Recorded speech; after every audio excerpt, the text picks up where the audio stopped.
Alright guys, I was going to show you just a quick little trick here. I use contact paper as my transfer tape just because it's cheap and I always have it on hand for random stencils and stuff like that. And I have a stencil here that is 32.5 inches wide.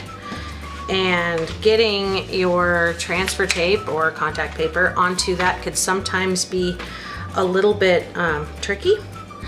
And so I've messed with it a few times, and I have this way that I do it that I just figured I'd record real quick and let you guys see, just in case you needed a little trick. So ignore these little wrinkles, they'll go away, but they're kind of bugging me. So what I do is I lay down my contact paper. Hold still. I lay down my contact paper over the stencil, and I just mark it with a pencil on these grid lines of where it needs to be cut so that I can get the same exact size. And then I have tape and scissors and stuff holding this down because it's all curly, but I take the contact paper, hold still, and it's the exact size, but getting it to go all the way down in that and line up at the end and not having it like bump and pull up pieces and stuff can sometimes be just a little bit tricky. So here's what I do. I take my contact paper and I pull off, if I can get it here. So I pull off just a little bit and I just expose like an inch of the sticky, and I fold it back and I put a little crease there so that it stays back like that.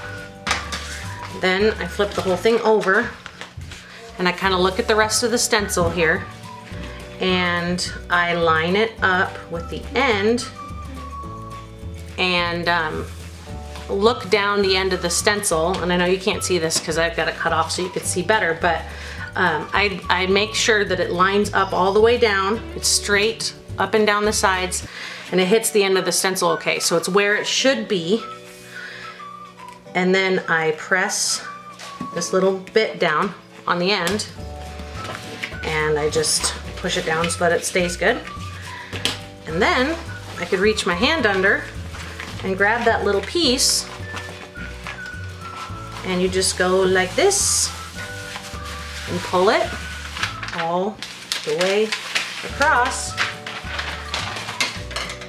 and it just lines up good.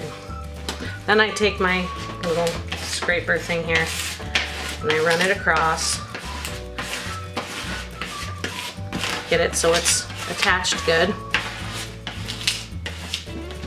And sure, there's some bubbles, but what's great about this is it doesn't really matter because this is just the transfer tape. This is just helping you move it to the board before you make your sign or whatever you're doing. You know, it doesn't necessarily have to be for painted signs, but I ended up with a few little wrinkles there just because I got kind of violent around the little letters, but it doesn't matter. But it lines up good all the way down. Oh my goodness, I'm looking backwards and this is harder than you think, but I cut it a little bit small just because it doesn't matter. You just need to make sure you cover all the letters. So you could see it lined up the whole way down even though this was long and awkward.